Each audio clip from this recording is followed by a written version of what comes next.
अपने 18 ओटियाँ, लगभग 17 ओटियाँ सॉल्व की थी, कुछ ओटियाँ और बची हैं, उन ओटियों को आज अपन सॉल्व करेंगे। एमपी जीके की क्लास अमन 10 बजे से होती है आपकी, 10 बजे से एमपी जीके की क्लास चल रही है। ये 9 से पौने 10 बजे तक आपको मैं ऑब्जेक्टिव सॉल्व करवाता हूँ यूट्यूब चैनल पर, और इसके बाद में फिर 10 बजे से मैं एमपी जीके की क्लास लेता हूँ एप्लीकेशन पर, ऐप पर, और शाम को 7 बजे से मैं ऐप पर ही आपकी क्लास ले रहा हूँ साइंस की, शाम को 7 बजे से। तो एमपी जीके की क्लास के लिए आप शाम 10 बजे से आप जुड़ जाइएगा। तो 10:05 भी हो जाते हैं कभी कभी, तो थोड़ा सा वेट कर लीजिएगा। एप्लीकेशन यानी ऐप पर पढ़ा रहे हैं अपन इसको। आप लोग जिन्होंने रजिस्ट्रेशन नहीं करवाया है वो लोग जल्दी से जल्दी रजिस्ट्रेशन करवा लीजिएगा कोचिंग पर आकर के आप, या फ़ोन कर लीजिएगा कैसे रजिस्ट्रेशन होगा, जिससे आपको साइंस की क्लास और एमपी जीके की क्लास मिलती रहे। हाँ, अभी शाम की क्लास ऐप पर डाली नहीं है, एक्चुअल में ऐप पर अभी थोड़ा सा अपडेट हो रहा है, वो आपका काम चल रहा है, उस पर वर्क अभी थोड़ा सा बाकी है, कुछ चीज़ें मैं और चाहता हूँ, तो उन चीज़ों को अपडेट कर रहे हैं। इस वजह से अभी वो क्लासेज जो हम ऐप पर पढ़ा रहे हैं उनको अपलोड नहीं कर रहे हैं। 3-4 दिन में ये काम पूरा हो जाएगा, उसके बाद में ये सब क्लासेस आपकी एप्लीकेशन पर जो हमने पढ़ाई हैं सब अपडेट हो जाएंगी आपकी।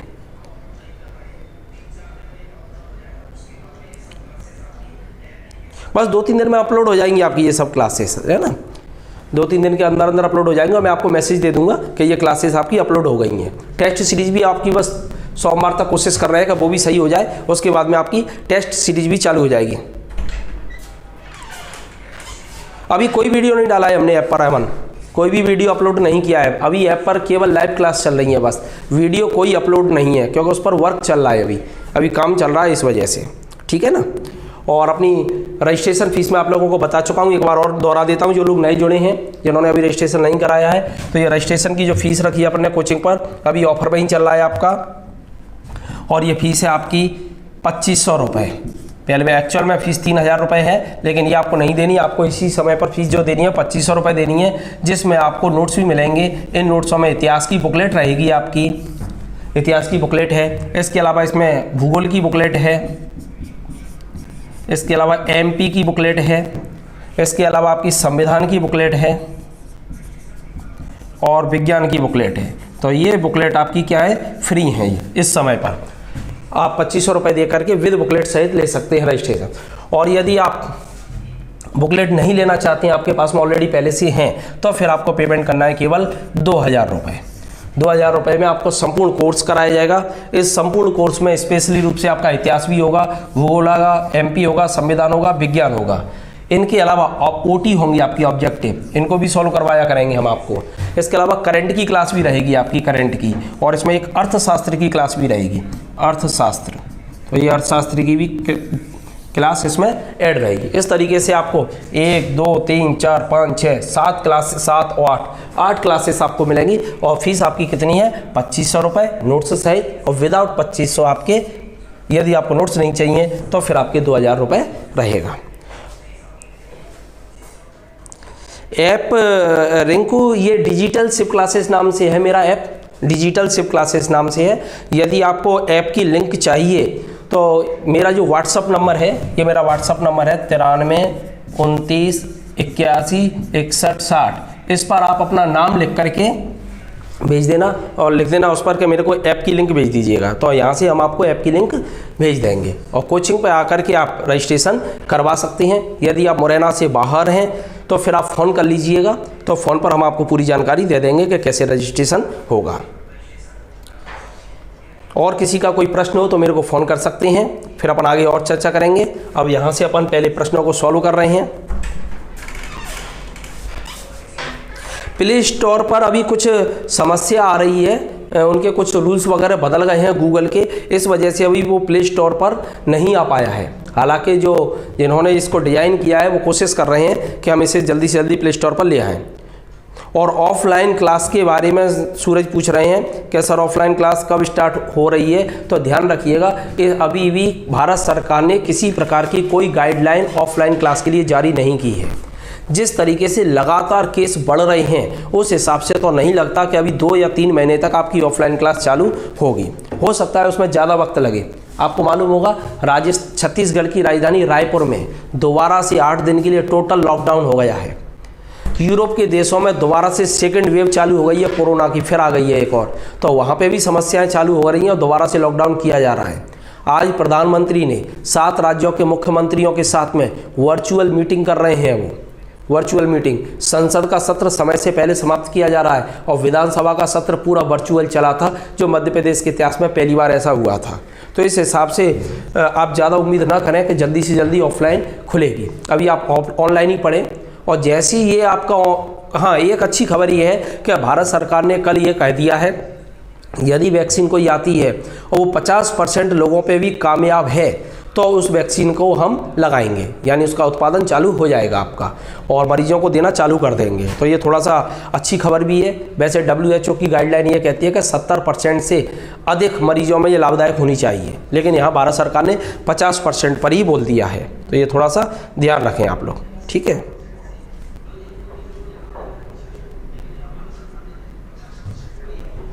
चलिए अब अपन ऑब्जेक्टिव सॉल्व कर रहे हैं जरा।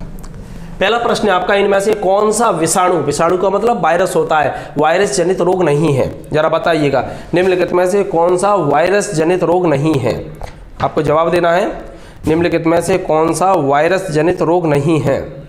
खसरा, रेबीज, पोलियो या क्षय रोग, कौन सा है? जवाब दें जरा जल्दी से जल्दी। निम्नलिखित में से कौन सा वायरस जनित रोग नहीं है? खसरा है, रेबीज है, पोलियो है या क्षय रोग है? जवाब नहीं आया आप लोगों का?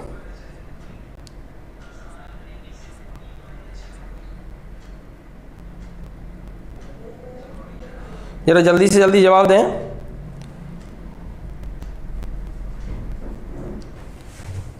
इनमें से कौन सा वायरस जनित रोग नहीं है? खसरा, रेबीज, पोलियो, क्षय रोग। तो इसमें से आंसर जो होगा आपका वो आंसर है क्षय रोग, यानी टीबी।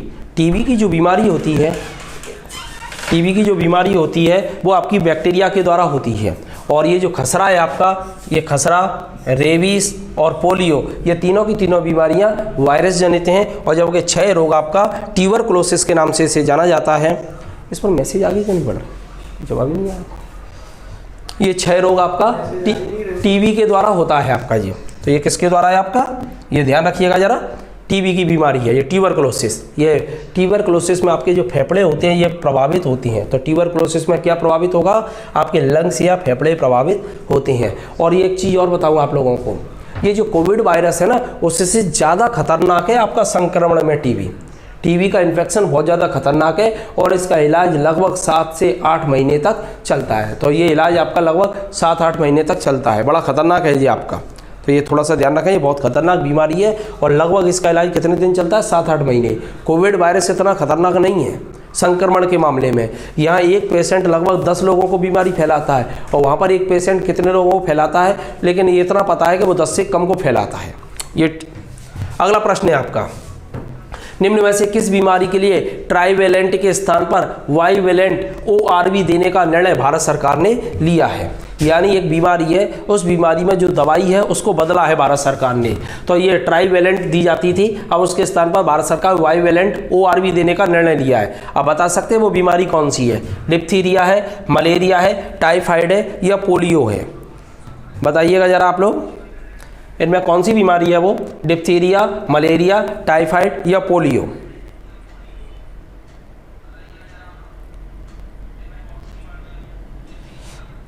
हाँ, मैसेज शो नहीं हो रहा होगा डॉली, आप ऐप से हैं, मैसेज मेरे पास आ जाएगा आपका।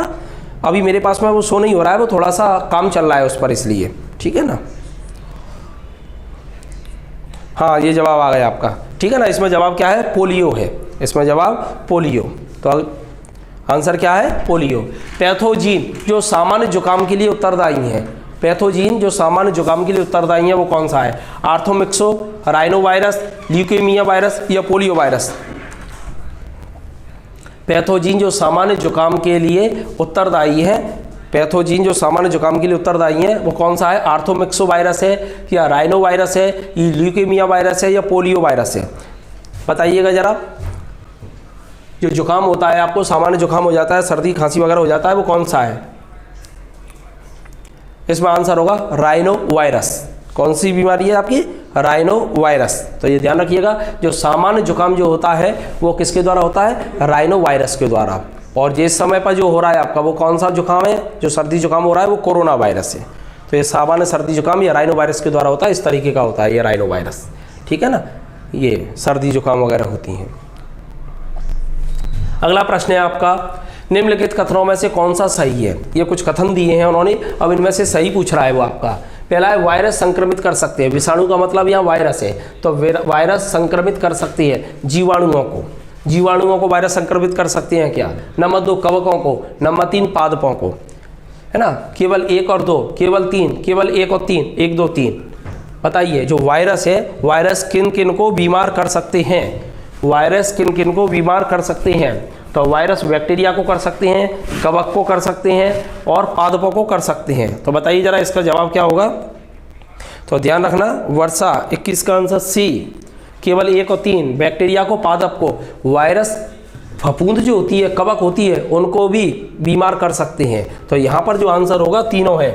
वायरस के द्वारा जीवाणु भी ग्रसित हो सकते हैं, वायरस के द्वारा कवक भी खराब हो सकती है और वायरस के द्वारा प्लांट भी हो सकते हैं। तो आंसर क्या होगा? सी होगा आपका, 1 2 और 3। तो आंसर आपका कौन सा सही है? 1 2 3 यानी सी आंसर सही है। तो ध्यान रखिएगा जरा, आपका आंसर सी है। यहाँ पर निम्नलिखित कथनों में कौन सा सही है? यानी वायरस संक्रमित कर सकते हैं, तो वायरस बैक्टीरिया को भी संक्रमित कर सकते हैं, वायरस कवकों को भी संक्रमित कर सकते हैं, कवक यानी फफूंद को, और वायरस पादप यानी प्लांट को भी संक्रमित कर सकते हैं। इसलिए जवाब होगा आपका आंसर 1 2 3 यानी तीनों ही, 1 2 3। अगला प्रश्न है आपका, यकृत रोग हेपेटाइटिस बी का कारक है।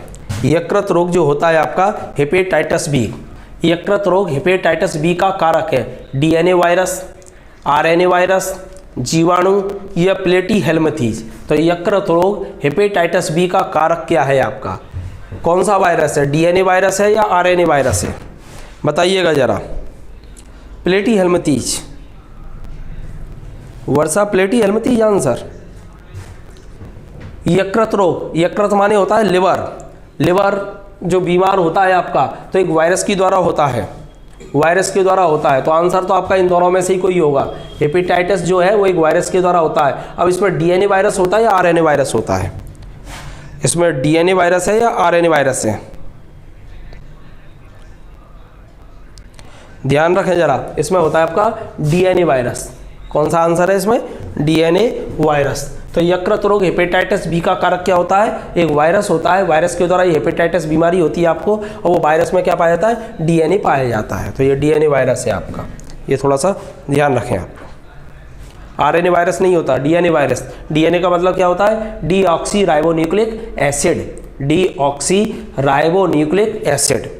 आप लोगों को मैं ओटियाँ इस तरीके से सॉल्व करवाऊंगा कि जब आप शाम को साइंस पढ़ेंगे तो ये चीज़ें फिर आपको जनरली समझ में आने लग जाएंगी। तो यहाँ किसी प्रकार की कोई समस्या नहीं रहेगी, एक बार ऑब्जेक्टिव आपने सॉल्व कर लिए इस तरीके से। तो डीएनए का मतलब क्या है? Deoxy ribonucleic acid. डीएनए की खोज किसने की है? तो डीएनए की खोज की है वाटसन एंड क्रिक ने। वाटसन एंड क्रिक नाम के 2 वैज्ञानिक थे, इन दोनों मिलकर के डीएनए को खोजा था। और ये डीएनए 3 प्रकार के होते हैं, एक होता है ए डीएनए, एक होता है बी डीएनए और एक होता है जेड डीएनए। तो वाटसन और क्रिक ने जिस डीएनए को खोजा था वो था आपका बी डीएनए। तो बी डीएनए को खोजा था, और इसी डीएनए में जब किसी कारण से परिवर्तन आ जाता है तो उसको अपन कहते हैं म्यूटेशन।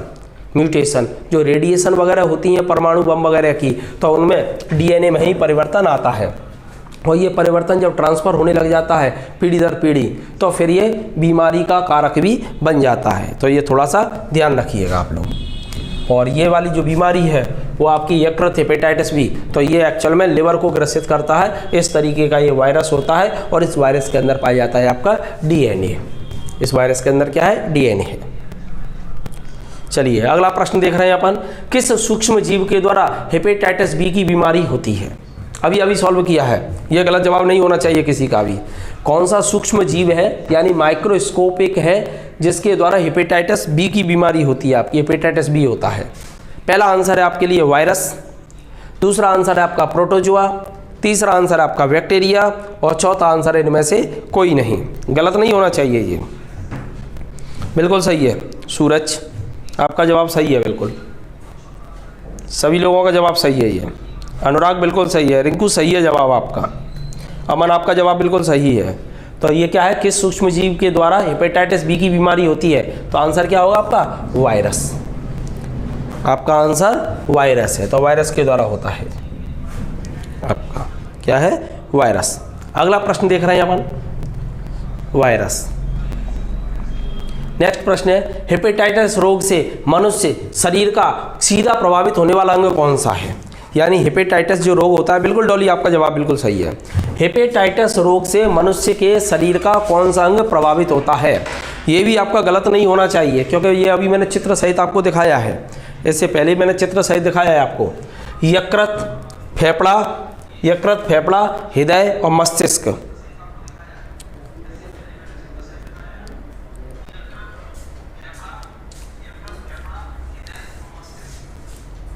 बताएं जरा, हेपेटाइटिस रोग से मनुष्य शरीर का सीधा प्रभावित होने वाला अंग है यकृत, फेफड़ा, हृदय और मस्तिष्क। आंसर आपका सही है यकृत। क्या होगा इसमें? यकृत यानी लिवर। तो ये आपका लिवर प्रभावित होता है, लिवर। और लिवर में ही सबसे ज़्यादा रीजनरेशन की क्षमता पाई जाती है। ये भी आप ध्यान रखना, मनुष्य के शरीर के अंदर सबसे ज़्यादा रीजनरेशन की क्षमता जिस अंग में पाई जाती है वो अंग आपका कौन सा है? यकृत है आपका, यकृत। ये देख सकते हैं अपन, ये आपका लिवर है, ये आपका प्रभावित होता है लिवर। मनुष्य के लिवर में दो लोब होती हैं, लेफ्ट और राइट। तो लेफ्ट और राइट दो लोब पाई जाती हैं। और ये इसकी लिवर की एक और खासियत है, जो लोग अल्कोहल वगैरह ज़्यादा लेते हैं तो उनका भी ये लिवर ही डैमेज होता है, आपका ख़राब होता है। और लिवर में रीजनरेशन की क्षमता भी पाई जाती है। रीजनरेशन का मतलब होता है पुनरुद्भवन, यानी ये अंग यदि डैमेज हो जाए तो पुनः अपना निर्माण कर लेता है। इसमें विशेष प्रकार की कोशिकाएँ भी पाई जाती है लिवर में, उन कोशिकाओं को कहते हैं कूफर सेल, कूफर। तो यदि आपसे प्रश्न पूछा जाता है कूफर सेल कहाँ मिलेंगी, तो अब भी आपका जवाब होगा लिवर में। और ये फैगोसाइटिक होती हैं। फैगोसाइटिक को हिंदी में बोलती है भक्षाणु, यानी कोई भी आपका बैक्टीरिया या वायरस शरीर के अंदर प्रवेश करता है तो यहाँ की जो फैगोसाइटिक सेल होती हैं वो उसको मार करके नष्ट करने का कार्य करती हैं। चलिए अगला प्रश्न है आपका, निम्नलिखित में से कौन सा रोग एक वायरस के द्वारा होता है? ये चार हैं आपके, इन चार रोग में से आपको डिसाइड करना है कौन सी बीमारी है जो वायरस के द्वारा होती है। डिप्थीरिया, मलेरिया, हैजा या हेपेटाइटिस। डिप्थीरिया, मलेरिया, हैजा या हेपेटाइटिस। बहुत अच्छा प्रश्न है, जल्दी से जल्दी जवाब दीजिए आप लोग। निम्नलिखित में से कौन सी बीमारी है जो वायरस के द्वारा होती है?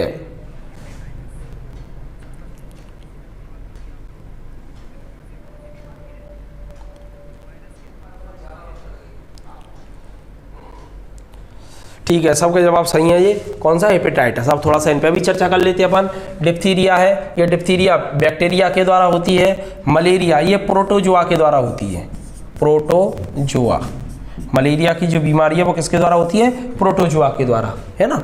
और इसे फैलाने का काम मलेरिया को करता है एक मच्छर, और वो मच्छर है आपका मादा एनोफिलीज। मादा एनोफिलीज। हैजा जो है आपकी, ये हैजा बैक्टीरिया के द्वारा होता है और ये होता है आपका वायरस के द्वारा। ठीक है, इनको याद कराने की मैं एक ट्रिक और बता दूंगा आप लोगों को। बैक्टीरिया के द्वारा कौन सी बीमारी होती है, वायरस के द्वारा कौन सी होती हैं, इस तरीके के प्रश्न आते हैं तो उसमें एक ट्रिक याद कर लेंगे अपन, उस ट्रिक से आपको ये सब याद हो जाएंगी आपकी। ठीक है, अभी आगे बताऊंगा, थोड़ा सा देख लीजिएगा पहले आप लोग। अगला प्रश्न है आपके लिए, लिवर प्रभावित होता है, ये तो आपको मालूम ही है। अगला प्रश्न है, निम्नलिखित में से कौन सी जोड़ी गलत है? जोड़ी गलत पूछ रहा है आपसे। निम्नलिखित में से कौन सी जोड़ी है जो गलत है? निम्नलिखित में से कौन सी जोड़ी गलत है? प्लेग चूहा, दूसरा है आपका रेबीज कुत्ता, तीसरा है टैपवर्म सूअर, चौथा है पोलियो बंदर। कौन सी जोड़ी है जो गलत है? बताएं। सही है,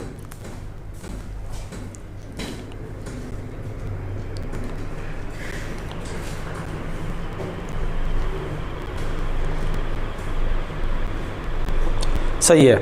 तो आंसर क्या है इसमें? डी आंसर, पोलियो बंदर। क्योंकि जो पोलियो की जो बीमारी है वो बंदर के द्वारा नहीं फैलती। पोलियो की बीमारी फैलती है आपकी दूषित जल एवं भोजन से। छोटे बच्चों में होती है ये बीमारी, दूषित जल और भोजन से ये बीमारी होती है आपकी।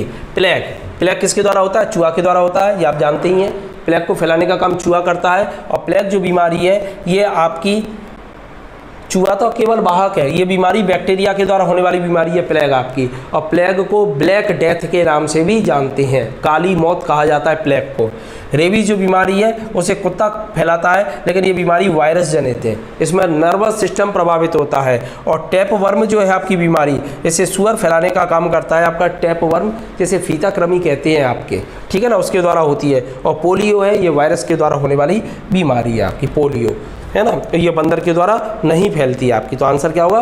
पोलियो या बंदर। तो आंसर आपका डी है, 26 का आंसर डी। देखिए चूहे के शरीर में पिस्सू पाए जाते हैं, ये है आपके इस तरीके के पिस्सू। और ये जो पिस्सू है ना, ये है आपके एक्चुअल में आर्थ्रोपोडा के कीड़ा। शाम के समय में फाइलम पढ़ा रहा हूँ आपको, आज आर्थ्रोपोडा फाइलम चल रहा है आपका, कुछ एनिमल चल रहे हैं, उनमें से पिस्सू होते हैं। ये आर्थ्रोपोडा फाइलम के कुछ कीड़े होते हैं, ये चूहे में पाए जाते हैं। चूहा आपके घरों में रहता है, और ये जब चूहा मर जाता है आपका, तो ये पिस्सू स्वतंत्र रूप से बाहर आ जाते हैं, और बाहर आकर के फिर ये आपको ग्रसित कर देते हैं। हवा के माध्यम से अपन श्वास लेते हैं, तो श्वास के माध्यम से आपकी बॉडी के अंदर जाते हैं, और बॉडी के अंदर जा कर के फिर आपके शरीर को डैमेज करना चालू करती है। शरीर धीरे धीरे कैसा होता चला जाता है? काला होता चला जाता है, और आपकी मौत हो जाती है। इसलिए इसको अपन ब्लैक डेथ या काली मौत के नाम से जानते हैं। अब इससे बचने का केवल एक ही उपाय है, यदि आपके घर में चूहे हैं तो उनको एक तो भगा दीजिएगा। यदि कोई चूहा मर जाता है, कि उस चूहे के शरीर के अंदर पाई जाती हैं, यदि कोई चूहा मर जाता है तो मरे हुए चूहे का अंतिम संस्कार जरूर करें, यानी उसे आग लगा दें उसमें, जिस वजह से पिस्सू भी साथ में क्या हो जाए? ख़त्म हो जाए, क्योंकि ये बहुत खतरनाक महामारी है। जहांगीर के शासनकाल में ये बीमारी हुई थी आपकी, और इसने महामारी का रूप भी लिया था। आपको याद होगा कल मैंने बताया था कि ये प्लेग भी एक महामारी के रूप में आई थी आपकी, तो ये ध्यान रखिएगा। जय हिंद।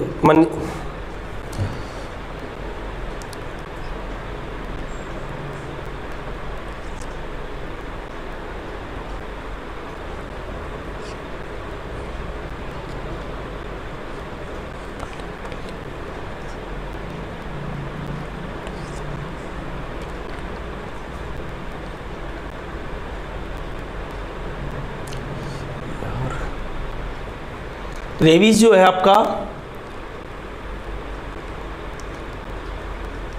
निम्नलिखित रोगों पर विचार कर रहे हैं अपन। डिप्थीरिया, छोटी माता और चेचक, ये 3 बीमारियां हैं, इनके बारे में भी थोड़ी सी डिस्कस कर लीजिएगा आप लोग। ये 3 बीमारियां हैं, इन 3 बीमारियों में से किस रोग को भारत में उन्मूलन हो चुका है? बताइएगा ज़रा जल्दी से जल्दी आप लोग। ये 3 बीमारियों में से कौन सी बीमारियां हैं?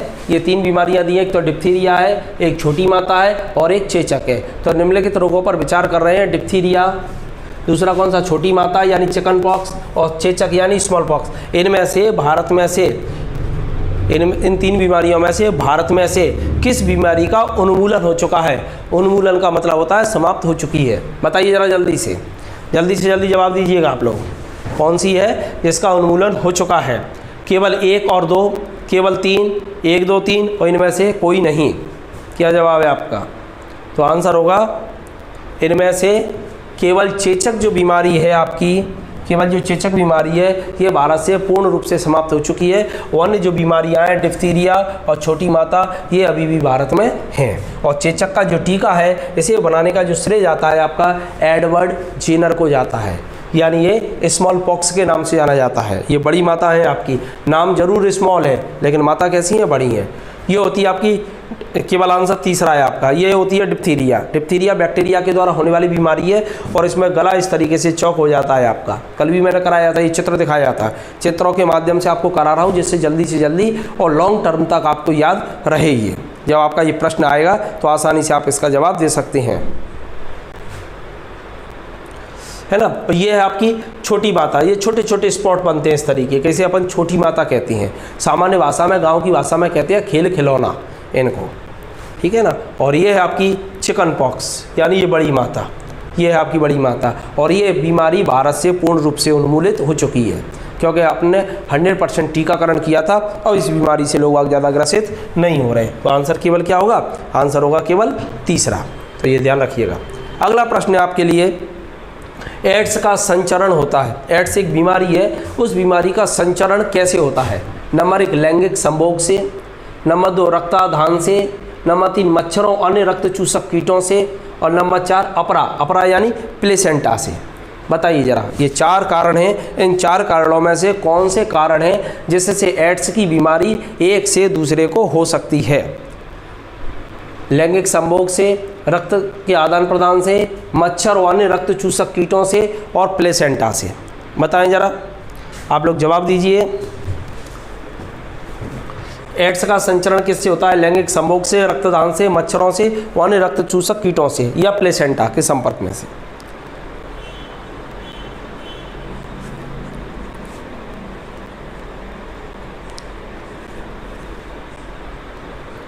देखिए आंसर सही है, एक सही आंसर है ये, लैंगिक संभोग से होता है। नंबर 2 रक्तदान से, यदि गलत तरीके से रक्त दे दिया जाए तो उससे होगा। और इसके अलावा प्लेसेंटा से। प्लेसेंटा में क्या होता है? जब बच्चा माँ के गर्भ के अंदर होता है, जब बच्चा माँ के गर्भ के अंदर होता है तब वो माँ से जो खाना पान वगैरह ले रहा होता है, सुन रहा होता है, इंद्रियाँ उसकी जो जागृत रहती हैं, तो वो जिस चीज़ से जुड़ा रहता है माँ से उसको कहते हैं गर्भनाल अपन सामान्य भाषा में, और साइंस की भाषा में उसे कहा जाता है प्लेसेंटा और हिंदी में कहा जाता है अपरा। तो जब माँ को यदि एड्स है तो वायरस क्या है? बच्चे को भी हो जाएगा। और ये मच्छर के काटने से ये बीमारी नहीं होती, क्योंकि मच्छर के काटने से होती यदि ये बीमारी तो ये मान लीजिएगा हर व्यक्ति एड्स से ग्रसित होता। मच्छर के स्टमक में एक विशेष प्रकार का कोई रसायन पाया जाता है जिस पर रिसर्च चल रही है। वो क्या करता है? एड्स के वायरस का डाइजेशन कर देता है।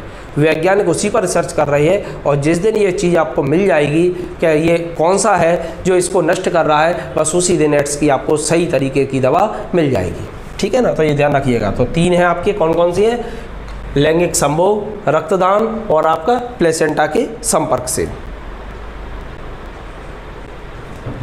है ना? 1, 2 और 4 ये होता है प्लेसेंटा। ये देख लीजिएगा, जब बच्चा बाहर आ जाता है तो इस तरीके का ये प्लेसेंटा होता है। इसे अपन अपरा या प्लेसेंटा कहते हैं। और अपन लोग जब मकान बनवाते हैं तब बच्चे को इसकी नाल को इसमें गाड़ देते हैं, नींव वगैरह में, आपको याद होगा, है ना? ये जब बच्चा माँ के गर्भ के अंदर रहता है तो इस तरीके से जुड़ा हुआ होता है गर्भ के अंदर। तो ये आपका प्लेसेंटा, ये वाला जो है ना, ये प्लेसेंटा है, ये आपका ये वाली रचना। इसी से ये खान पान वगैरह ये सब करता है। क्लियर हो गया होगा? चलिए अगला देख रहे हैं प्रश्न है, HIV एड्स रोग नहीं फैलता, यानी जो एड्स रोग है HIV वो नहीं फैलता है। HIV संक्रमित रक्त से, इससे तो फैलता है, बिना उंगली सुई के प्रयोग से, मच्छरों के काटने से, असुरक्षित यौन संबंधों से। ये मालूम ही आप लोगों को इसमें।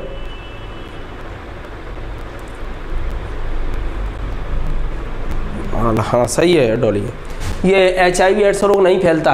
HIV संक्रमित रक्त से फैलता है बिना उबली हुई सुई के प्रयोग से, यानी जो इंजेक्शन वगैरह लगाया जा रहा है और उस इंजेक्शन को सही तरीके से बॉइल नहीं किया है तो उससे फैलने का चांस है, क्योंकि वो इंजेक्शन यदि किसी और को लगाया गया है और वो एड्स रोगी है फिर आपको एड्स हो सकता है। असुरक्षित यौन संबंधों से भी होता है, मच्छर के काटने से नहीं होता। तो आंसर क्या होगा? मच्छर के काटने से।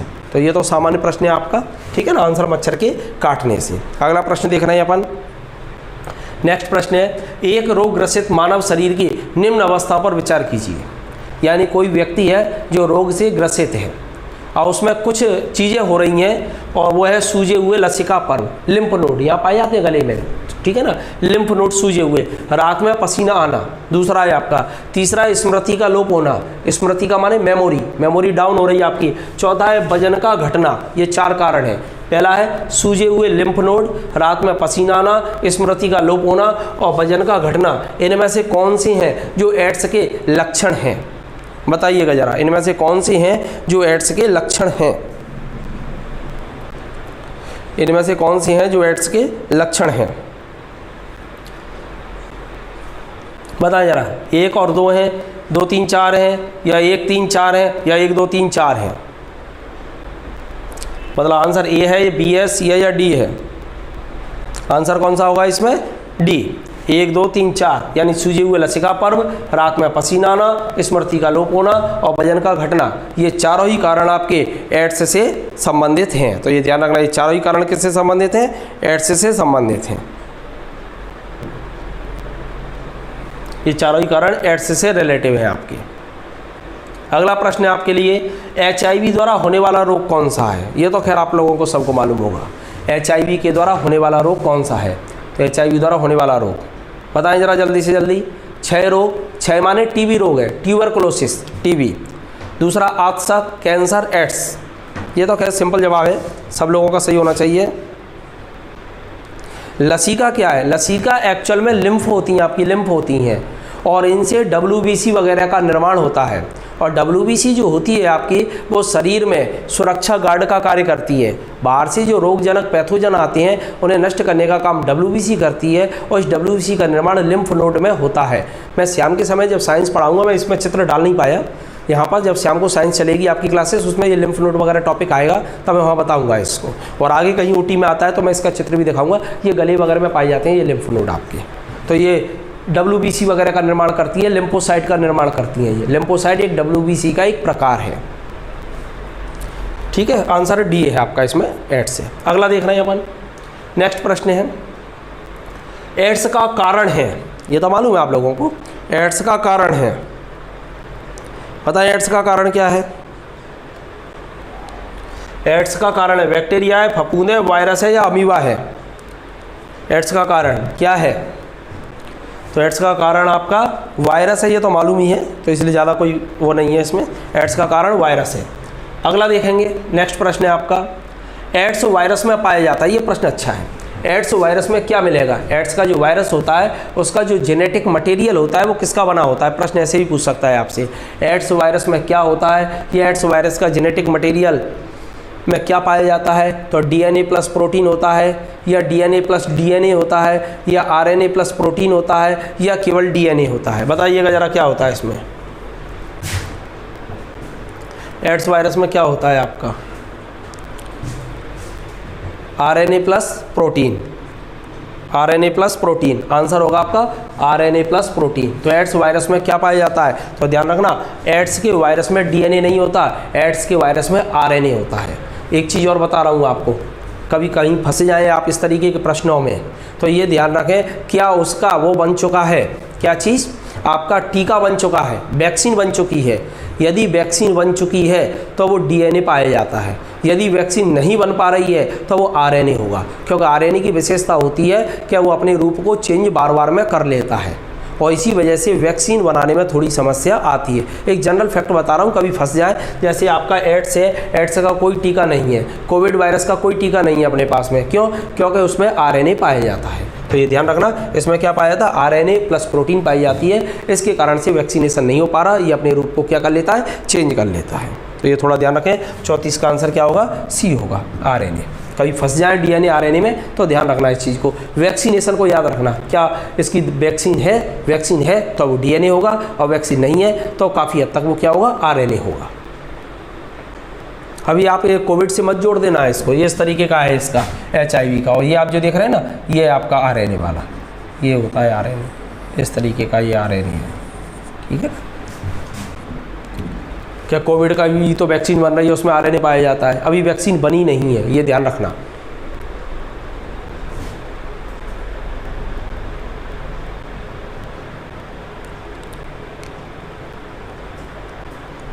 किसे कहते हैं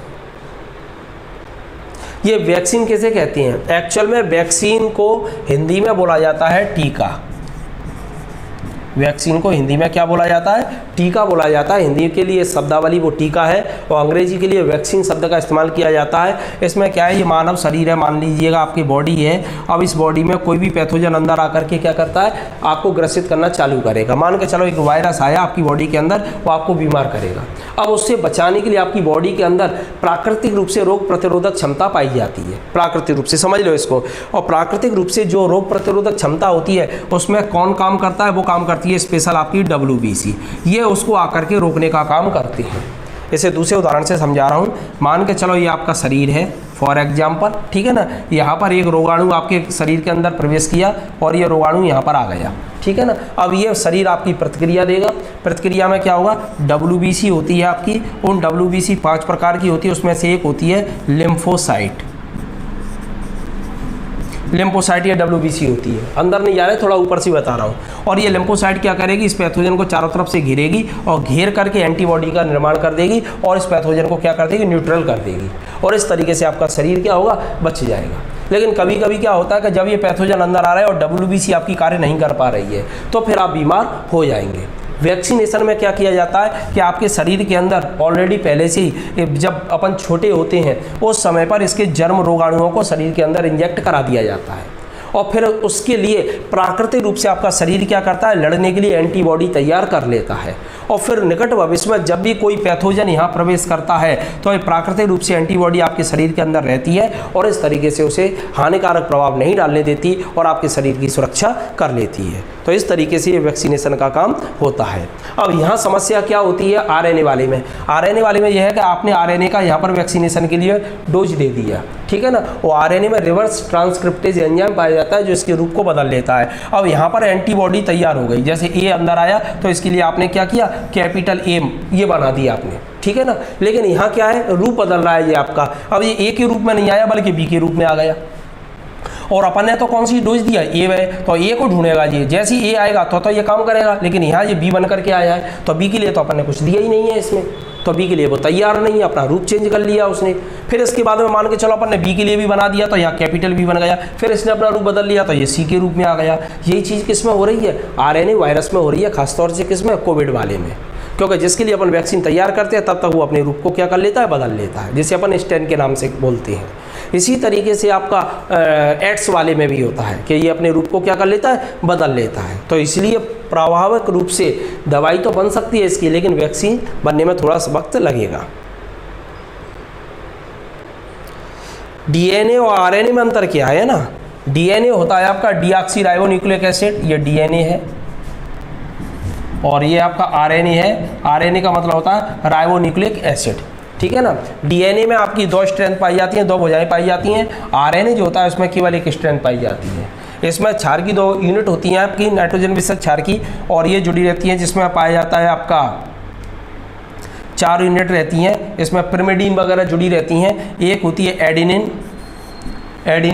एक होती है ग्वाइनिन, एक होती है साइटोसिन और एक होती है आपकी थायमिन, ये AGCT ये पाई जाती हैं। और इसमें आपकी में थायमिन की जो आपकी थायमिन जो होता है उसकी जगह पर दूसरी पाई जाती है आपकी आरएनए में, बस ये अंतर है, इसके अलावा और ज़्यादा कोई अंतर नहीं है। और ये डीएनए होता है आपका, ये एक्चुअल में एक तरीके से आपका डीएनए जो आपके वो हैं ये लक्षण है उनको एक पीढ़ी से दूसरी पीढ़ी में ले जाने का काम करता है। और जब डीएनए नहीं होता है तो यही काम कौन करता है, आरएनए करता है। जब मैं साइटोलॉजी पढ़ाऊँगा वहाँ इन चीज़ों के बारे में डिटेल में अपन इसकी चर्चा करेंगे, ठीक है ना। ये यूनिट के आधार पर चेंजिंग है बस थोड़ा सा। चलिए अपन ओटी पर वापस लौट रहे हैं। अगला प्रश्न है आपका, एड्स के लिए उत्तरदायी वायरस कौन सा है, तो ये ध्यान रखिएगा वायरस है, वायरस कौन सा है, रेट्रो वायरस। आंसर क्या, हाँ रेट्रो वायरस ही रहा। तो एड्स के लिए उत्तरदायी वायरस कौन सा है, रेट्रो वायरस। अगला देखते हैं, निम्नलिखित बीमारियों में कौन सा टैटू बनवाने के दौरान एक व्यक्ति से दूसरे व्यक्ति में संचरित हो सकती है, कौन सी बीमारी है, यूरेसिल। हाँ सही है बिल्कुल, यूरेसिल होता है उसमें, आरएनए में यूरेसिल होता है जबकि उसमें यूरेसिल की जगह पर थायमिन होता है, टी और यू का अंतर रहता है। निम्नलिखित बीमारियों में कौन सी टैटू बनवाने के दौरान एक व्यक्ति से दूसरे व्यक्ति में संचरित हो सकती है, चिकनगुनिया, यकृत शोथ, HIV। बताइए कौन सी है जो टैटू के द्वारा फैलती है। टैटू के द्वारा चिकनगुनिया नहीं फैलेगा, चिकनगुनिया नहीं फैलेगा, तो ये चिकनगुनिया तो कैंसिल हो गया आपका। अब आ जाती है कौन सी, यकृत शोथ और HIV। ये दोनों बीमारियां जो हैं ये टैटू के द्वारा फैलती हैं आपकी। तो आंसर क्या होगा, 2 और 3। आंसर है क्या इसमें, 2 3, हाँ ये आंसर 2 और 3। तो आंसर कौन सा होगा, आंसर होगा B, क्योंकि चिकनगुनिया जो है वो वायरस के द्वारा होता है आपका, वो टैटू के द्वारा नहीं फैलता। ये आपका लिवर में फैलता है, ये आपका यकृत शोथ लिवर में, ये टैटू के द्वारा हो जाता है आपका। और इसके अलावा इसको तो आप जानते ही हैं।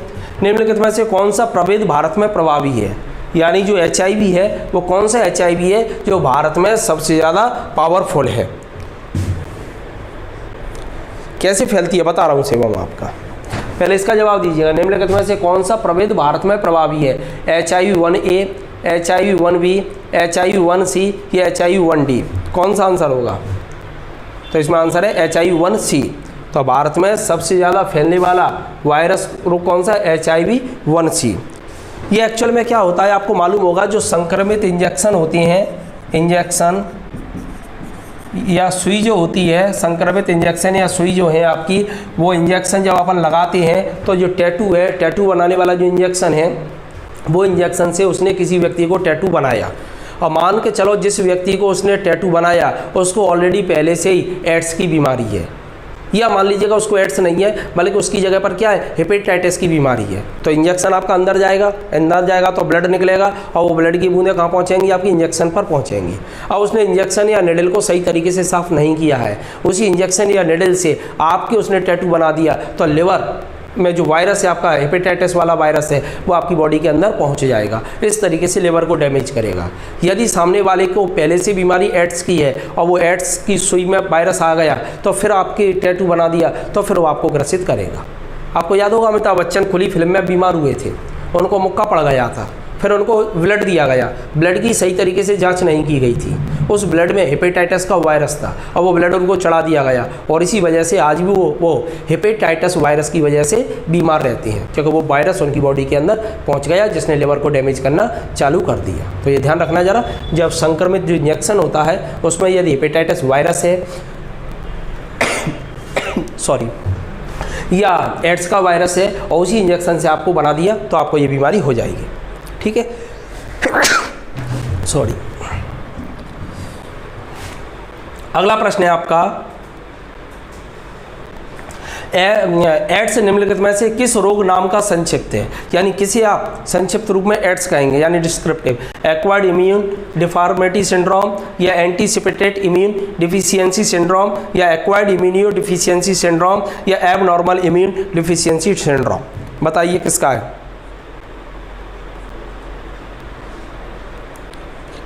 हाँ, ब्लड से भी हो सकता है, बिल्कुल ब्लड से हो सकता है, बिल्कुल हो सकता है, और दोनों ही बीमारियां हो सकती हैं ब्लड से, ध्यान रखना।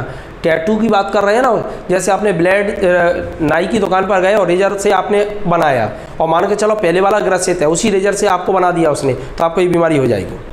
आंसर इसमें क्या होगा, एक्वायर्ड इम्यूनो डिफिशियंसी सिंड्रोम। एक प्रश्न और सॉल्व कर रहे हैं अपन। एड्स वायरस HTLV 3 की खोज किसने की थी?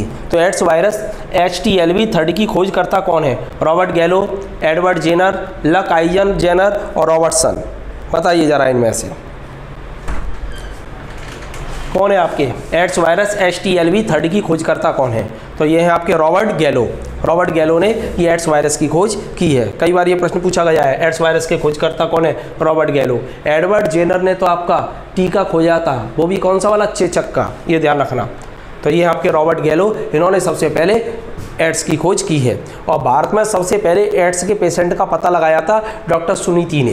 डॉक्टर सुनीति सोलेमन करके हैं, ये आपकी कहाँ की रहने वाली हैं? ये चेन्नई की थी, उन्होंने पता लगाया था। और दुनिया में सबसे पहले एड्स वायरस के बारे में विस्तृत जानकारी देने का काम किया था रॉबर्ट गैलो ने, और वो भी कौन सा था? HTLV 3।